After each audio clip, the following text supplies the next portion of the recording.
Hey y'all, it's Ashley at Bookish Room, and that is like one of my new favorite songs. That's me and Baby Girl.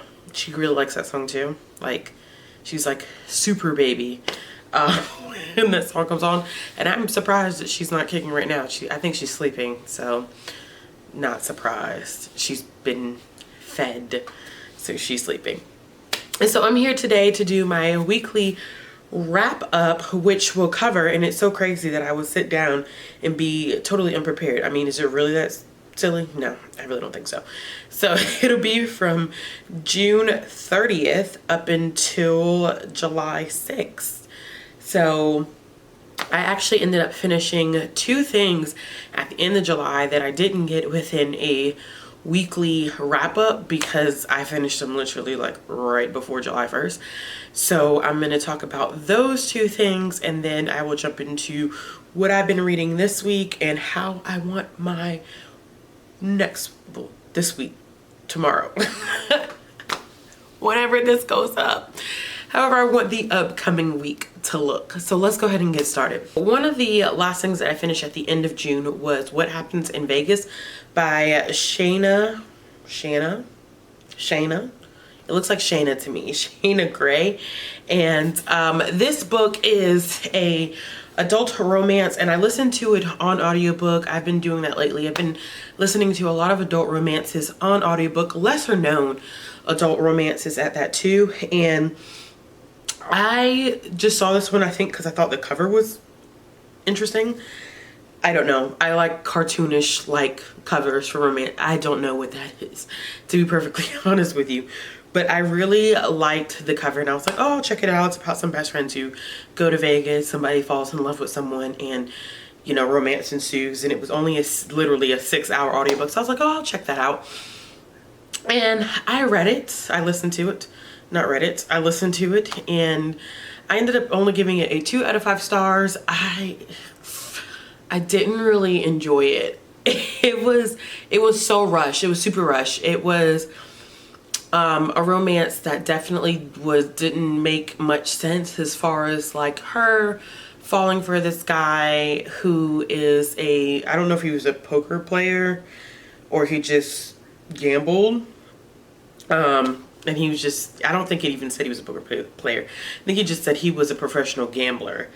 And he is this professional gambler, and she meets him while they're in Vegas. They have this brief encounter, and then all of a sudden, like 3 hours into the audiobook, she's like, I can't leave without him. I can't believe I've fallen for him. And you're like, what? 3 hours of audiobook and you're like super, super in love? It was just too much. I think I would have given it a higher, because it wasn't like a horrible book, but I think I would have given it a higher rating had it been just a tad bit more realistic. I don't know if I'm going to continue with the rest of the series, because I believe that there are 3 or 4 more books. No, there's 3 more books in this series, and I honestly don't know if I'll finish it. I'm not pressed to finish it. It's kind of one of those things where it's like, Anna, if I finish it, I finish it, the series. If I don't, I don't. Not really that pressed. The last thing that I read in the month of June was The Walking Dead Volume 2, and this was the first book that I read for the Book Junkie Trials, and this is Miles Behind Us. Like I said, I believe I've read up to Volume 3 or 4, but it's been so long since I've read it that I am definitely back in this world and really absorbed. If you don't know, ends up being this zombie, and I'm sure everybody knows what The Walking Dead is, but the comics and the TV show, y'all, are super, super different. So if you've seen the TV show, don't assume that that's what happens in the comics, because I've seen parts of the TV show and I've read some of the comics, and they're not like at all. But essentially a zombie apocalypse occurs, and when the zombie apocalypse does occur, you have main characters who are trying to find ways to remain safe. And this is right after, I believe, Rick reunites with his wife, if I'm not mistaken. I'm pretty sure that this is the volume where he officially reunites with his family, and there of course are some issues related to Rick and his wife and his kid and them getting readjusted, thinking that he was dead at one point. And then he travels with this group of people and they're trying to find places that are safe, that are not overridden with these zombies.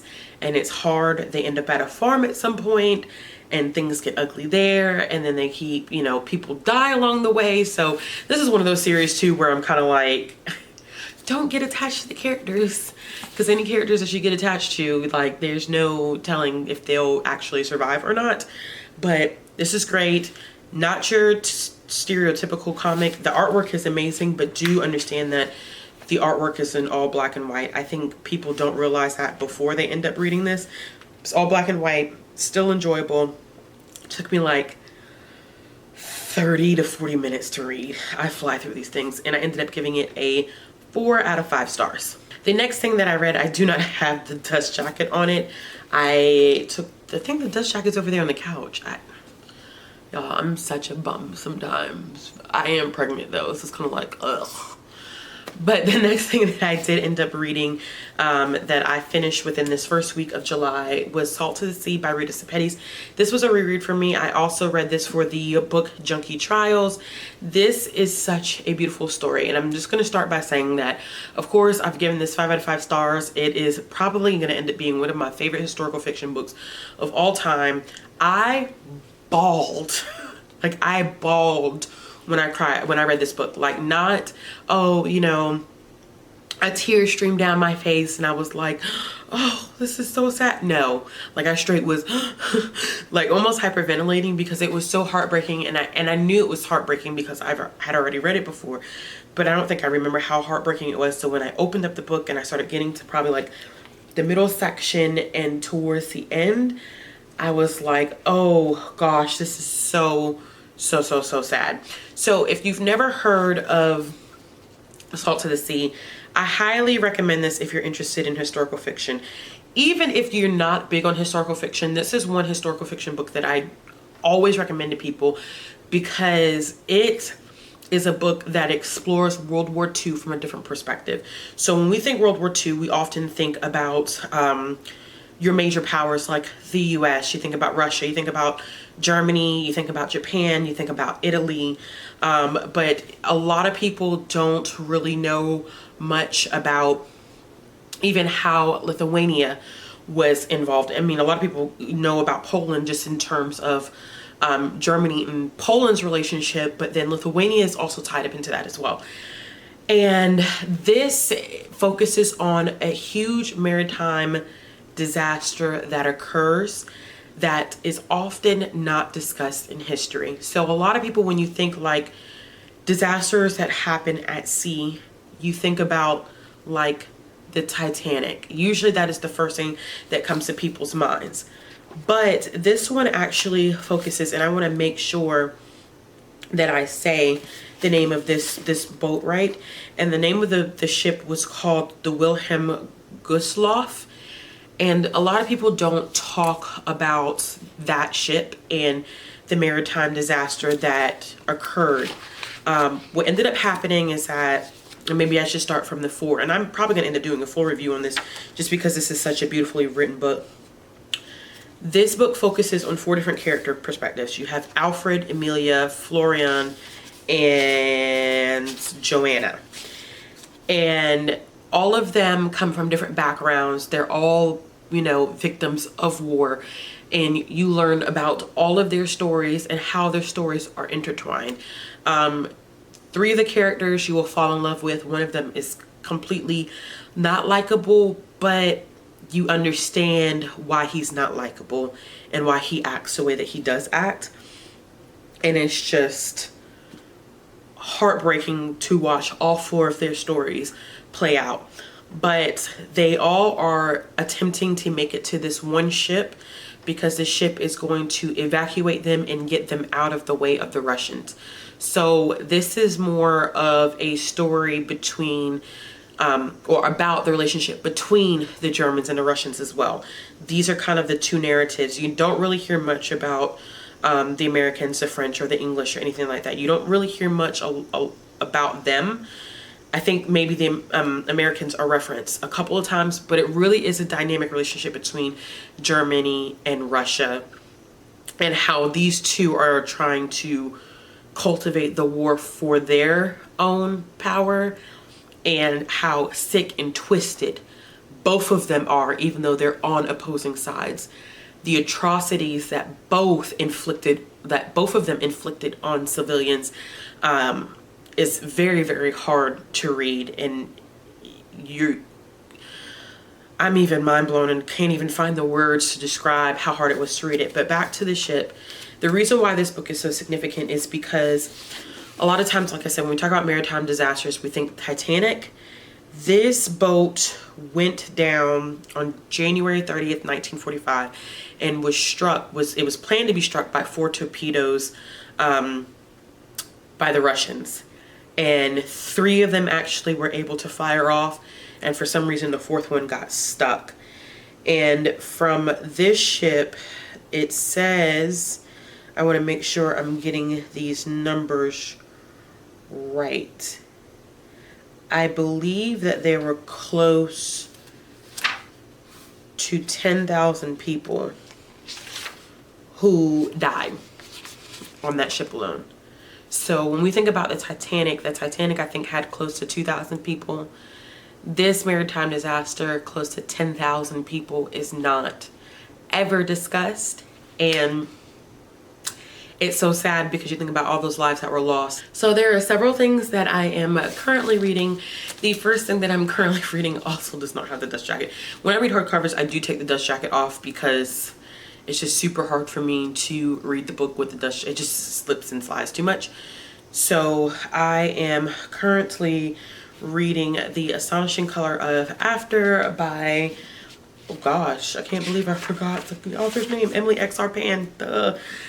And this is such a interesting book. It's heartbreaking in a lot of ways, but I'm just now getting into the meat of the book. I have been tabbing this one a lot and at the top because a lot of this has to do with memory exploration, and a lot of it also has to do with color exploration. And it's focusing on a young girl by the name of Lee. Her mother commits suicide, and she almost seems as though she's trying to cope with her mother's death through memories. And I'm gonna have a lot to say about this book because I don't know if anyone's read this book before, but this book has given me Buddhism vibes. The importance of color, the significance of color, and what color can represent is very, very important in this book. And I don't know if you can really see it that well, but all the paint tabs in this book represent some form of color and how it has related to emotion. And I've kind of done some outside research about the importance of colors in Buddhism and the importance of reincarnation in Buddhism and how all of this applies to this book. And this is a fascinating book. This book is beyond what my expectations were. And this book explores quite a few more dynamics that I think have been readily discussed in people's enjoyment of the book. I think this is another one of those books where you have to do a little bit more research, and I was doing that with Salt to the Sea. I was doing a lot of background historical research and reading that one, and in this one I'm doing a lot of background research in Buddhism and different elements of Buddhism and the importance of memories as it relates to grieving. So it wasn't my intention to do that, but when I started reading it, I just started getting those vibes. And my annotations in this book are a little bit different. They're a little bit more hefty, meaning that I have been, and I'm trying to find as I sit here and ramble to distract, because that's what I do. I don't know if you have ever noticed that. I ramble to distract when I don't really have what I need to say in front of me. My annotations in this one are a little different. So I'm going a lot more in depth with my annotations in this book than I have done with my annotations in a lot of the books that I have read, just because, and this is another page too. because there's so many key aspects of this book that I think need to be highlighted. So what I was thinking too is that when I get finished reading this one, I was wondering if you guys actually wanted me to do a flip through of this book with my annotations, because I've never done that, and I know a lot of people do like seeing how people annotate their books on the inside instead of just kind of talking about it. But enough of the rambling. I am about 251 pages into this one, and I plan on finishing it within the next couple of days because it's just phenomenal. I'm reading on average about 100 pages of this a night, so I think about 2 more nights and it'll be done. And the next things that I will be reading this week, that I'm going to focus on this week, are going to be finishing up, because for the Book Junkie Trials, because that is also for the Book Junkie Trials, we have to read our stuff in order. So I forgot to mention one that I read, y'all. I finished up, oh my gosh, I can't believe this. I also did finish up the Dragonette Prophecy this week. I don't know how I forgot that. I finished up the Dragonette Prophecy this week, which is the first book in the Wings of Fire series. And I needed to finish that one because the next book that I need to finish after the Astonishing Color of After is The Lost Heir, which is the second book in the Wing of Fire series, because that fulfills the challenge of reading a book that has dragons in it. And for the Dragonette Prophecy, I think I ended up giving that like 3 stars. It's pretty good, but it's kind of one of those audiobooks. It's confusing to listen to, so I didn't enjoy it as much as I thought. But going into the second audiobook, it's a lot easier, I think, because I have a better grasp on who the characters are. And it's essentially about dragons who have been trained. They didn't get the chance to hatch with their respective kingdoms, and there's different kingdoms. So you have like the Sea Wings, you have the Mud Wings, you have the Night Wings, and each has their special gifts and powers, and everybody doesn't necessarily get along. And these dragonettes were born in order to save the kingdom, just to save the dragons, and they all come from different clans, and it's kind of going through their journey. And the first one had the narration of a Mudwing, Clay, and this one is, the second one is the narration of Tsunami, who's a Sea Wing, and she's meeting her biological mother for the first time, who is not a nice woman. She's not a nice woman at all. But I'm not supposed to finish that one until I finish the Astonishing Color of After, so that's why I'm kind of pushing to finish that, so I can technically go ahead and finish The Lost Heir. And then after I read The Lost Heir, the next audiobook I'll be listening to is Stardust. So I'm trying to finish all of my challenges for being a mage by at least, you know, Wednesday, Thursday of this week. Now, my next thing is that while I'm listening to those two on audiobook, I will have some physical books that I need to get through. So first on my list is probably going to be to finish The Titan's Curse. That way I can get to the next book to fulfill one of the other challenges. And once I finish The Titan's Curse, the next one that I'm going to want to read this week physically is going to be The Girl of Fire and Thorns by Ray Carson. So this is going to be a reread for me, but it is one of my favorite books, and I'm excited to jump into it and remember why I love the series so much, because there's a reason why I love it so much. But other than that, that's all I have planned. That's all I have planned for right now. It's a whole freaking lot. But that's all I have planned. As always, if you guys like this video, make sure you give it a thumbs up. If you want to see more content from me, make sure you click the subscribe button, click the bell for notifications, and make sure you follow me. All my social media links will be down in the description box below.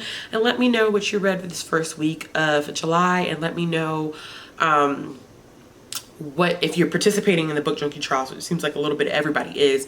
Let me know what progress you've made so far and how you're doing. I'm in this group chat with a whole bunch of mages, and it's been really interesting to see how people have been progressing and what books they're reading, and like who's already finished and who hasn't finished type of thing. So it's really, really cool. But yeah. All right, y'all. I'll be back with another video soon. Bye.